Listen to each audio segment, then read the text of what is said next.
Bonjour à tous, ravi de vous retrouver aujourd'hui dans cette nouvelle vidéo. Au sujet, je vais vous montrer ces deux accessoires, le lecteur OBD, un iPad, la voiture, un chargeur à courant continu derrière. Vous allez peut-être deviner, on va parler chiffres et un peu de technique aujourd'hui. La voiture, elle est à 5%, je viens de faire un gros trajet de 400 km. J'ai derrière moi un chargeur en courant continu 24 kW. L'idée ici, en fait, c'est de vérifier l'impact de la puissance de la borne de recharge sur la température du pack batterie. Parce qu'on sait que charger à très haute vitesse, ok, on va pas y rester longtemps. Par contre, le pack batterie, il va s'ouvrir un petit peu. Donc pour ça, je vais faire en plusieurs fois. Donc là, un petit chargeur 24 kg. J'irai prochainement sur un chargeur 50 kg. On essaiera un 150 kg et un 300 kg. L'idée, voilà, c'est vraiment de voir à des niveaux de charge assez identiques l'impact de la température. Allez, c'est parti, on regarde tout ça à l'intérieur du véhicule. Top générique!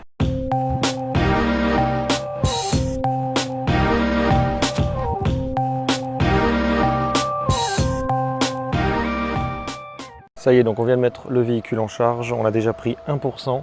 Vous le voyez donc sur la tablette, on est à 6% pour 21 degrés en pack batterie. Ce que je vais faire, c'est que je vais laisser le véhicule tranquille, je vais juste rester dedans, mettre la ventilation mais sans climatisation. Et on va regarder du coup l'évolution de cette température en fonction de la puissance délivrée par la voiture. Alors j'ai également oublié de préciser dans quelles conditions météorologiques je fais ce test. C'est pas compliqué, il fait 22 degrés. Je vais vous montrer un petit peu les informations chiffrées pour que vous puissiez avoir un référentiel. Bon, ce sera dur de faire le même test tout le temps à la même température, mais globalement ce que je vais essayer de faire, c'est de tout le temps être dans les mêmes ratios.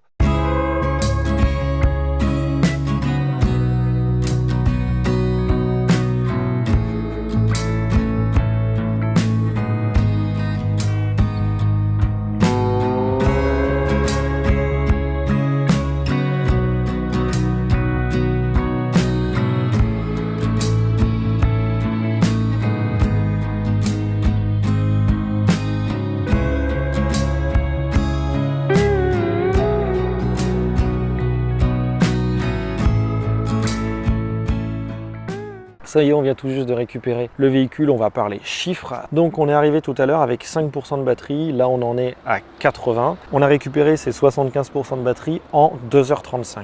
Donc ça a été un petit peu long sur ce genre de chargeur, il faut l'admettre. C'était tout à fait l'objectif de cette vidéo, je ne serais pas resté 2h35 en perso. Donc au cours de cette recharge, la température du pack batterie a augmenté.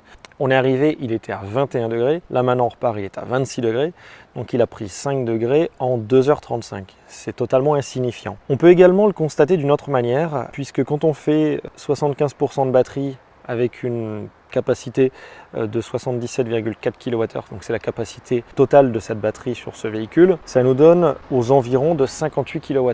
Donc là j'ai récupéré 58 kWh dans la batterie. Par contre la borne qui est derrière moi, elle me donne un autre chiffre, elle me donne 59,5 kWh. Ce kilowattheure et demi d'écart, c'est tout à fait normal. Justement, c'est l'échauffement de la batterie, c'est la gestion de charge du BMS de la voiture, donc c'est un système en fait qui permet de router et de diriger l'énergie vers les cellules. Il gère également tout ce qui est climatisation parce que la voiture s'est mise à ventiler comme vous avez pu le voir précédemment. Là du coup globalement c'est 5 degrés en 2h30, c'est totalement insignifiant. Là ce qu'on va voir, c'est qu'on va aller sur un chargeur un peu plus rapide.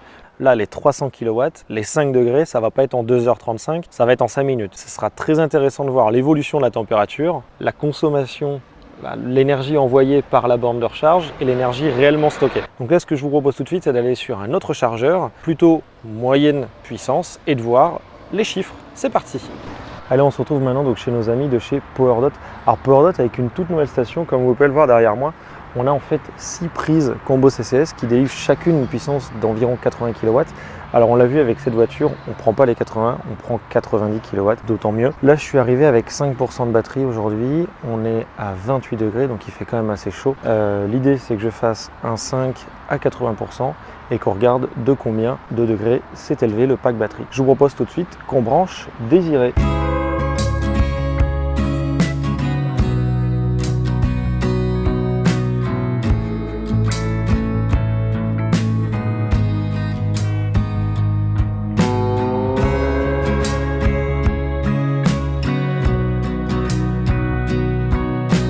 Donc ça fait maintenant 12 minutes qu'on a branché le véhicule. On est déjà à 31%, on charge toujours.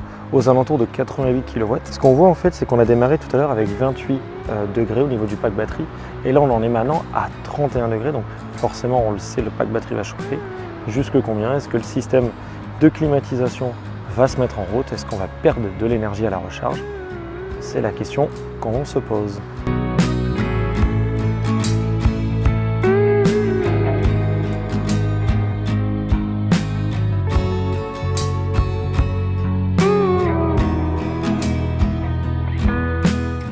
Alors comment on fait pour refroidir un pack batterie? En fait, vous allez me dire, ça doit être super complexe. Et bien en fait, pas tant que ça. Je vais d'abord vous expliquer le premier phénomène qui est en train de se passer à l'instant. La borne envoie 87 kW.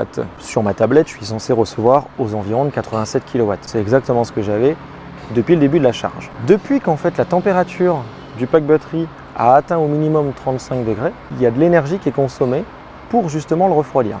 Et en fait, ce qui me permet de dire ça, c'est que tout le temps que le système de refroidissement n'est pas actif, j'ai une puissance qui rentre dans ma batterie de 88 kW. Dès que le système en fait, et dès que je l'entends, il y a un gros ventilateur qui tourne et puis il y a les deux circulateurs avec les groupes froids qui tournent. En fait, dès que tout ce système se met en route, on descend aux alentours des 84 kW. Là, je suis à 84 kW et la borne, on envoie 87. Donc en fait, il y a quasiment 2 à 3 kW qui sont perdus. Alors ils sont perdus oui et non. Pourquoi? Parce qu'au final on les paye, donc c'est une énergie qu'on va payer. Cependant, en fait c'est pour le bien de la batterie. On peut autoriser des charges rapides, donc là on charge à 84 kW, c'est quand même pas rien. Le pack batterie va naturellement monter en température, comme tout équipement recevant de l'énergie. Cependant en fait, cette énergie, il faut la dissiper, parce qu'en fait si on fait rien, le pack batterie va monter en température, puis il peut y avoir un emballement et des risques, etc. etc. Donc là, ce qui se passe, en fait, c'est qu'au moment où le pack batterie atteint au minimum 35 degrés, le système de climatisation se met en route. On active une pompe qui va en fait faire circuler de l'eau dans toute la batterie, donc dans l'entièreté des 400 kg de batterie qu'on a ici. Cette pompe, elle va récupérer les degrés, elle va les diffuser à l'extérieur, donc c'est pour ça qu'il y a une trappe et qu'ici, au niveau des garde-boue, il fait assez chaud. Et on va même envoyer du froid. Donc on envoie du froid au travers d'une pompe. On récupère les calories qu'on emmène à l'extérieur. Et en fait, toute cette chaîne, elle consomme à peu près 3 kW. Donc ça ne dure pas longtemps, c'est vraiment dès que le pack batterie atteint les 35 degrés. Ça y est, alors la technologie fait que je me situe maintenant chez Total Energy et je ne suis plus qu'à 7%. Donc chez Total Energy, vous commencez à connaître si vous êtes fidèle aux vidéos. D'ailleurs, n'hésitez pas à vous abonner, ça fait toujours plaisir de voir de nouveaux abonnés et puis lâcher un petit pouce aussi. Chez Total Energy, on a des bornes de 300 kW. Donc la Kia EV6, elle charge aux alentours des 240 kW. Là, au niveau des conditions météorologiques aujourd'hui, il fait 26 degrés. Donc on est dans des choses qu'on avait déjà fait précédemment chez PowerDot. Là, l'idée, c'est que je charge, qu'on voit un petit peu à quelle température monte le pack batterie. C'est parti, je branche tout ça.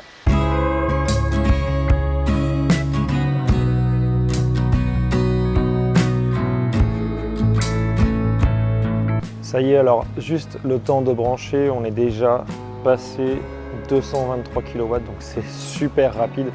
Là, je vois qu'en l'espace de 2 minutes, on a quand même pris 2 degrés. Donc si on continue sur cette allée-là, d'ici 18 minutes, le temps de charge de 10 à 80, est-ce qu'on va vraiment prendre 18 degrés?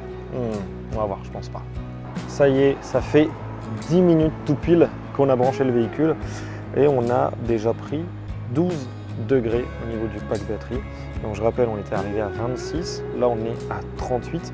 Le ventilateur, je vous prie de croire qu'il ventile assez fortement. Ici on a toujours la chaleur qui se dégage au niveau des roues et on est donc maintenant à 55%. C'est-à-dire qu'en 10 minutes, on a fait un 7 à 55%. C'est juste énorme.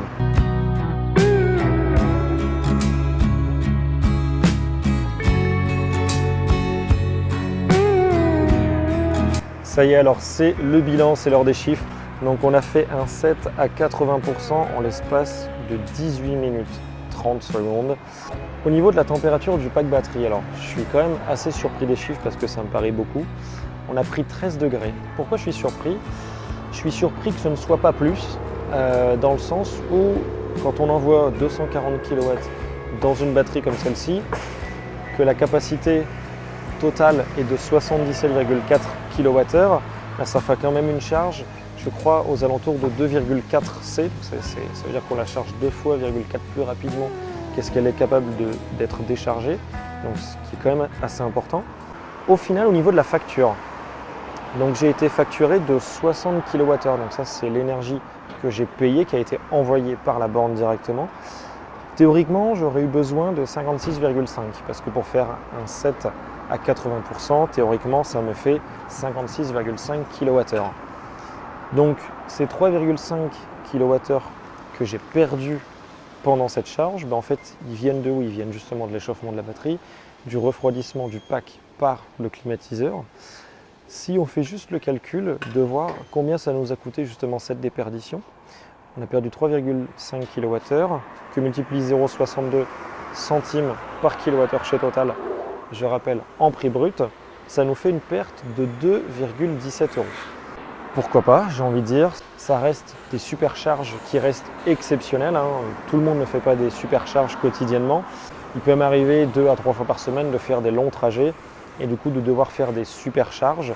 Donc du coup le supercharge, on sait que ça va abîmer un petit peu la batterie. Quand je vois qu'on a pris 13 degrés en 19 minutes, je me dis que à long terme, peut-être que le pack batterie va sûrement mal vieillir. Alors on est sur des technologies qui sont quand même connues, elles sont telles qu'elles sont. Moi personnellement, j'ai pas le choix. Si j'avais le choix, je ne ferais pas de supercharge parce que demain ça coûte cher. Je vais vous mettre le prix justement de cette supercharge. Donc là, ce qu'il faut retenir, c'est que je vais vous remettre tous les chiffres avec les bilans. Donc sur, vous voyez le 25 kW, la température de départ, la température d'arrivée, le coût, les dépenses énergétiques, donc c'est-à-dire le rendement. On va faire la même chose chez PowerDot maintenant. Vous voyez donc le départ, l'arrivée, la température départ, la température arrivée.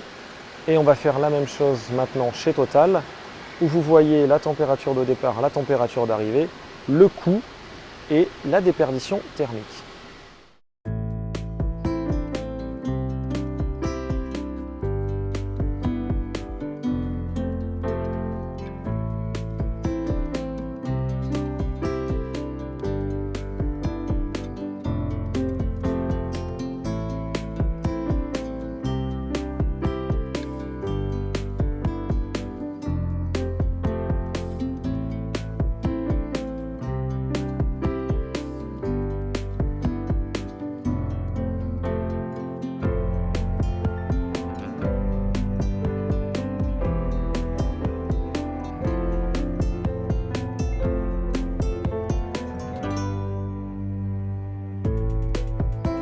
Ça y est, cette vidéo touche à sa fin, j'espère qu'elle vous aura plu, j'espère qu'elle aura permis de vous familiariser un petit peu plus avec les pertes, avec l'échauffement du pack batterie.